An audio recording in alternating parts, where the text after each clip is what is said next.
Um braço de ferro com novos detalhes todos os dias e a Grécia no topo da atualidade. O mote para o debate com Eduardo Paz Ferreira, professor catedrático da Faculdade de Direito da Universidade de Lisboa, Pedro Brás Teixeira, economista, e Pedro Leís, também economista, professor no Instituto de Ciências Sociais da Universidade de Lisboa. Boa noite a todos. Sr. Professor, lançado este ultimato à Grécia, já vamos à questão portuguesa, o que é que se pode antever da resposta prometida para amanhã? Muito obrigado, Paulo Magalhães, pelo convite. É um prazer sempre estar aqui e acho que no momento que passamos, que é um momento difícil, embora em muitos aspectos também um momento desafiante, uma das poucas coisas úteis que podemos fazer é debater, conversar e, portanto, este é um excelente momento para o fazermos. Eu devo dizer que aquilo que se está a passar é a confirmação, permita-me que diga isto imodestamente, do título de um livro que eu escrevi chamado Da Europa de Schuman à Não-Europa de Merkel. O que estamos a assistir é uma imposição clara de um modelo de não-Europa, entendida no sentido de uma união com apoios recíprocos, que funcionou em muitos momentos. Se quiser, esse modelo do auxílio recíproco funcionou até em relação à adesão portuguesa, houve as pré-ajudas, ajudas pré-adesão, houve o apoio.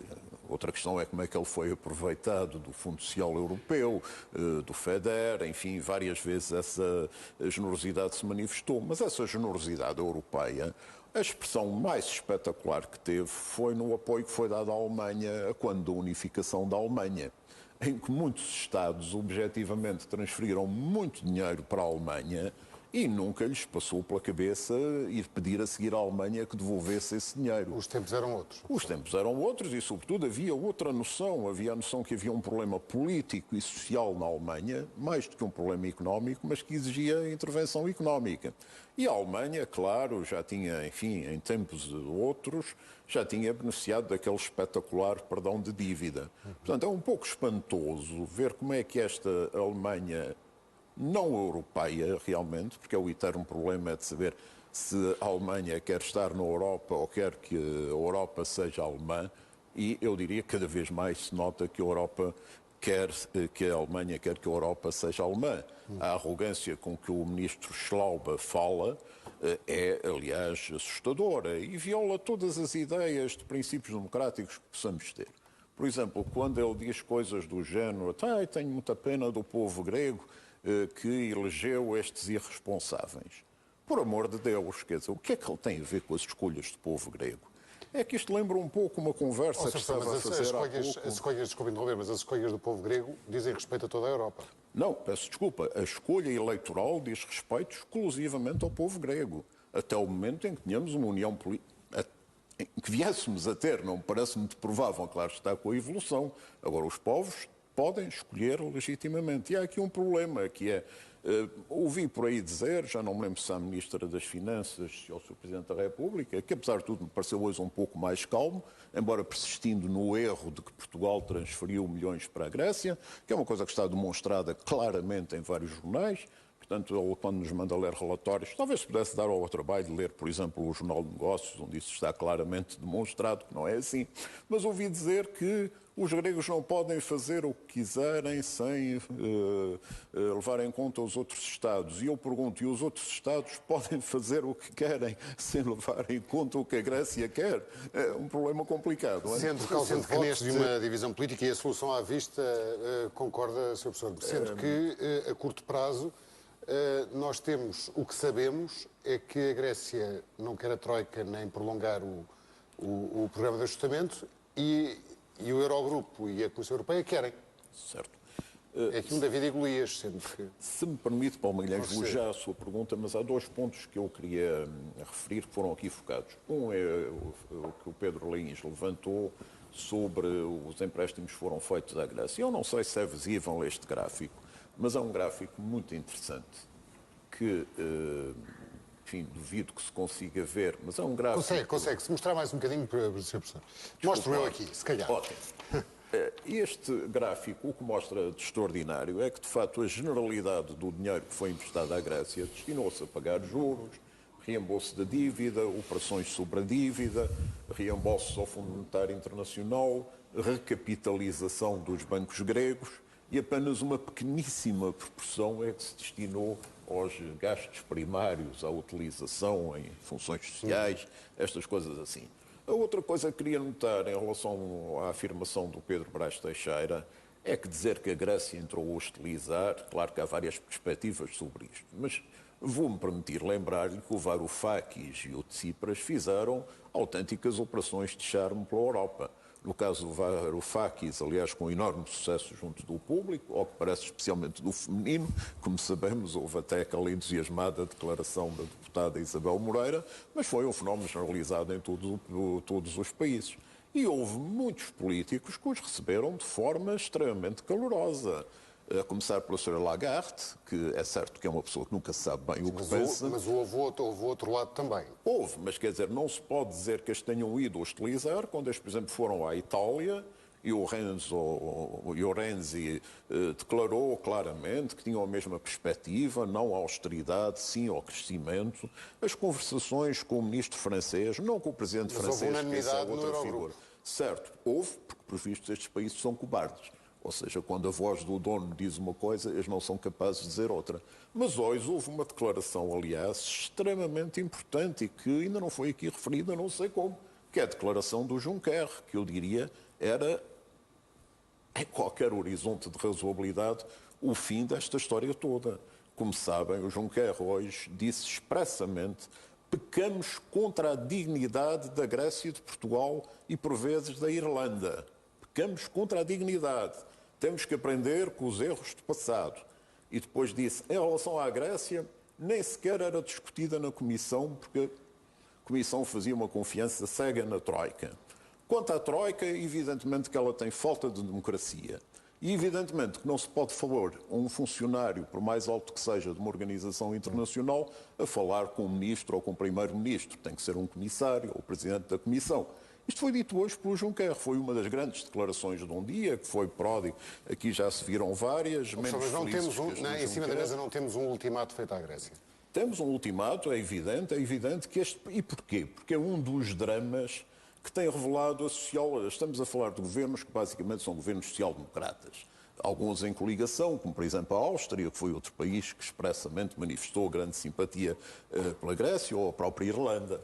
Mas, basicamente, o que isto mostra é, digamos, a grande fragilidade dos partidos social-democratas, que não estão a perceber que, ao alinhar exclusivamente numa linha austeritária, estão a perder a razão de ser. Está a falar dos social-democratas socialistas. Social-democratas socialistas, sim, socialismo democrático, chamemos.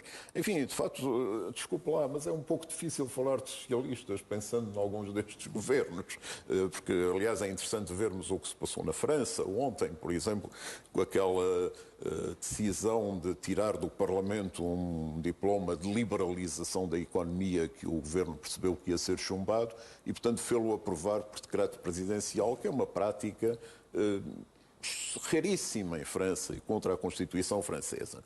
Mas, se me permite, voltando a isto, o problema é que a social-democracia, o socialismo democrático, se quiser, tem cometido este erro de não perceber que assim não servem para nada, realmente. Para isso já estão lá os conservadores. E, portanto, o destino do PASOK não foi casual.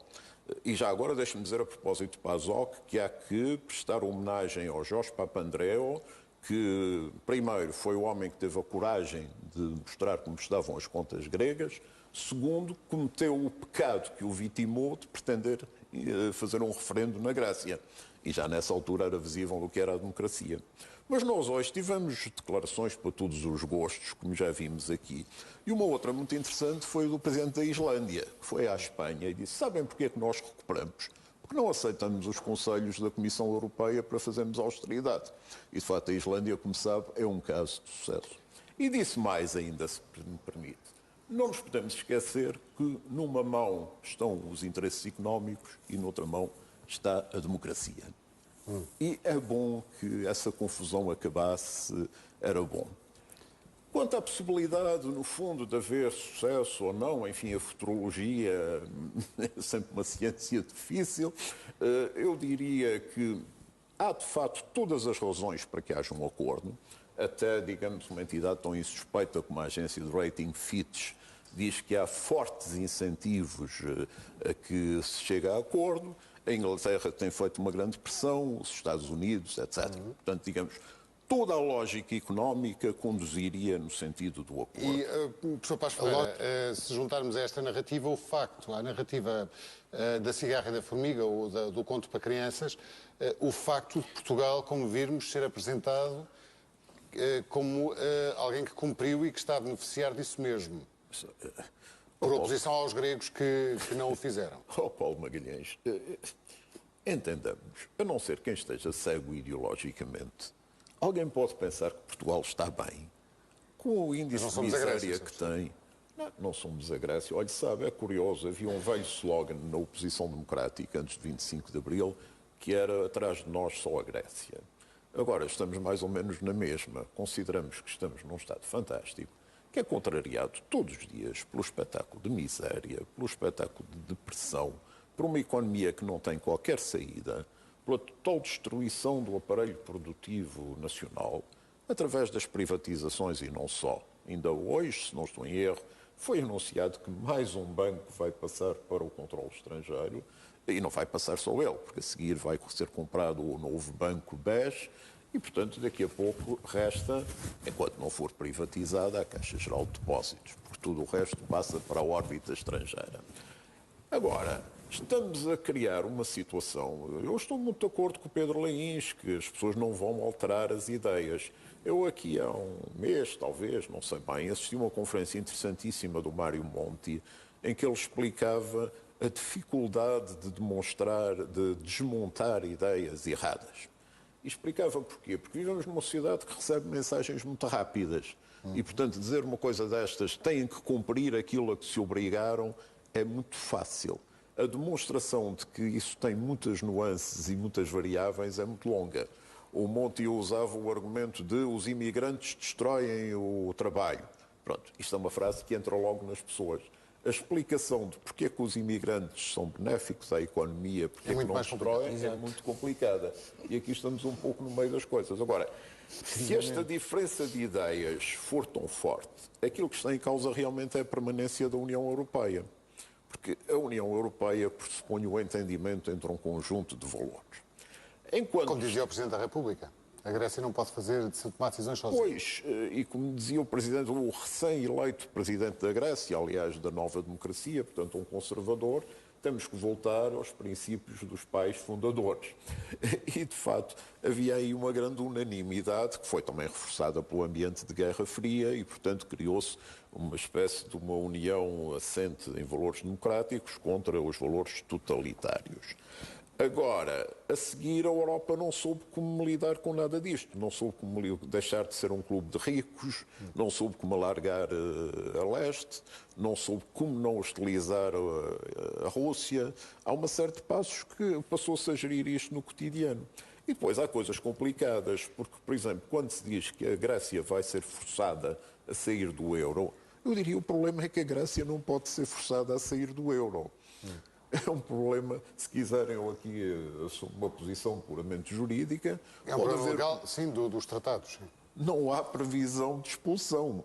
Claro que temos visto serem cometidas tantas coisas na zona que alguém, o Sr. Schlauber, com certeza, ou aquele senhor que eu tenho muita dificuldade em dizer o nome, mas qualquer coisa como o Dieselbaum, podia ser o Dieselbaum, mas é o Dieselbaum, que é, digamos, a figura mais desagradável na cena atual, substituiu o Olli Rehn, que foi reformado, agora passou a ser ele. Aliás, há fotografias dele a olhar com ódio para o Varoufakis, verdadeiramente impressionante. Pois, com esse ódio todo, eu também me questiono onde é que a sua pessoa vai buscar o otimismo em relação à solução. Há lógica aos interesses económicos. E se é verdade que a democracia e os interesses económicos nem sempre estão de acordo, aqui estão, porque uma das medidas que a Grécia pode tomar, a Grécia pode não sair do euro, mas pode fazer uma coisa, que é evidentemente uma coisa muito arriscada, mas, por exemplo, é vivamente aconselhada pelo Wolfgang Munchau,